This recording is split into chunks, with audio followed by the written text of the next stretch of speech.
gente, tudo bem? Mais uma vez eu aqui. Eu resolvi dessa vez conversar com vocês um pouquinho sobre os pronomes em inglês, the pronouns. É um assunto, galera, que confunde um pouco, porque os que a gente mais sabe são os mais comuns, né? A gente chama de subject pronouns. Esse, logo em primeiro, aqui, né, de roxinho. Subject pronoun todo mundo sabe, né? Assim que vai aprender os verbos to be, não, ou melhor, o verbo to be, a gente aprende o subject pronoun, na verdade? I, you, he, she, it, we, they. Eu pulei o you porque o you, muitas vezes, o professor, né, coloca um só. Eu, pelo menos, coloco um só para não dar confusão, né? Porque é a mesma palavra. A única coisa é que tem professores que colocam dois, porque um é singular e o outro é plural, né? Mas é a mesma palavra, então pode ser você ou vocês. Nick, como é que eu sei? Contexto, né? Então, às vezes, você está conversando com alguém, então, obviamente, você. Se você está falando com uma palestra, vocês, não é verdade? Então, tem que ver a situação, o contexto da tua conversa. Mas, enfim, os que a gente mais sabe é o subject pronoun. E os outros? Quando que eu uso? É confuso, né? Porque será que eu posso colocar o me na frente? You and me? Ou you and I? Então é uma pergunta que é complicadinha, né? E às vezes a gente confunde bastante na escrita, quando que eu uso um, quando que eu uso o outro. E esses outros aí, né? O possessive adjective, o de rosinha. O possessive pronoun, o que é isso, Jesus? Vamos entender aos pouquinhos. Talvez eu divida esse vídeo em duas partes para a gente fazer também alguns exercícios, mas vamos lá, vamos ver o que dá para fazer aqui nesses 5 minutinhos. Ou talvez um pouquinho mais, vamos lá. Então, subject pronoun é os mais comuns, né? O próprio nome já diz, subject. Subject é uma pessoa que age. O subject pronoun sempre vai ser isso, uma pessoa que age, que faz acontecer. Então, normalmente, ela vai estar no início da frase. É uma pessoa que logo em seguida tem um verbo. Então, I like, you dream, he dances, she walks, it cries, we go, they swim. Sei lá, peguei verbos comuns aqui. Então, o subject pronoun é o verbo, é o sujeito que age. Normalmente ele aparece antes do verbo. Mas e na frase, por exemplo, I love you? Então, o I é o sujeito, na verdade. O love é o verbo. E esse you aí depois? Ele é um subject pronoun? Ou, bom, aqui também tem outro you, o object pronoun. Esse you é object ou subject? Qual que é?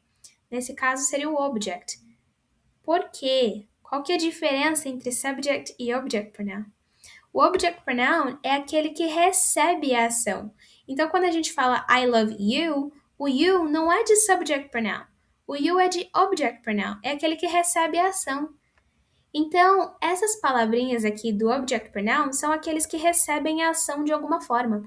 É aqueles que normalmente vêm depois do verbo e não antes. Então, não posso falar you and me. You and me are good friends. Não, you and I are good friends. Ou seja, eu usei dois sujeitos antes do verbo e aí depois expliquei. Agora, se eu falasse assim, I love you, o you seria de objeto, não de sujeito, porque o you recebe a minha ação de ser amado. Então, eu amo você. Você recebe a minha ação de ser amado. Entende? Então, isso é um pouco confuso, mas é muito legal a gente entender que tem diferença entre subject e object pronoun. Então, quais são? Me, you, him, her, it, us, you and them. É o you aqui de novo. Então, por exemplo, a gente pode falar you like me, você gosta de mim. Então, eu não vou falar you like I, you like me. Por quê? Porque eu recebo a sua ação de gostar de mim. Então, esse me recebe a ação. É a mesma coisa que o mim em português. E esse him é a mesma coisa que o dele em português. Então, I like him. Eu gosto dele. I gave her a gift. Eu dei a ela um presente. Ou seja, eu faço a ação de dar o presente e ela recebe a minha ação do presente. Ela recebe o meu presente. Então, esse object pronoun sempre recebe. Às vezes a gente pode falar I love it. I love it. Eu amo isso. Eu amo essa sensação. Eu amo esse objeto. Eu amo isto. Então, esse it não é it de subject pronoun. É o it de object pronoun. Ou seja, esse it recebe a minha ação de ser amado.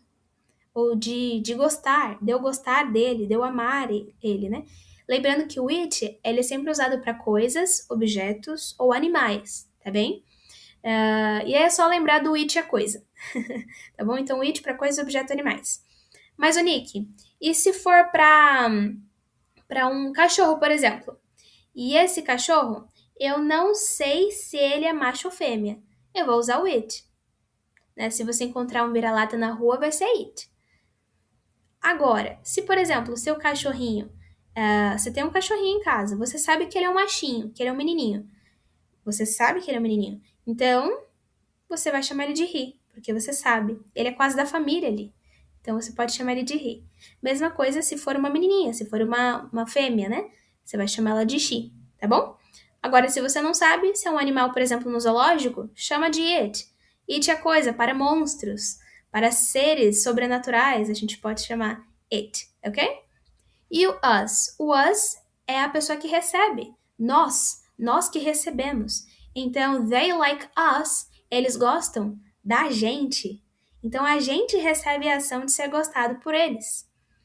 Ou, we call them, nós ligamos para eles. We call them. Então, eles recebem a ação de serem ligados. A gente ligou para eles. Então, até aqui, a gente conseguiu entender o que é subject e o que é object pronoun.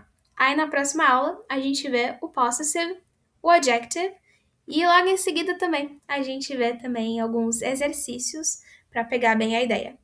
Tá bom, galera? Foi um vídeo rapidinho, mas só para vocês entenderem mais ou menos como é que funciona esses dois. Beleza? Um beijo, ótima semana para vocês. Tchau, tchau.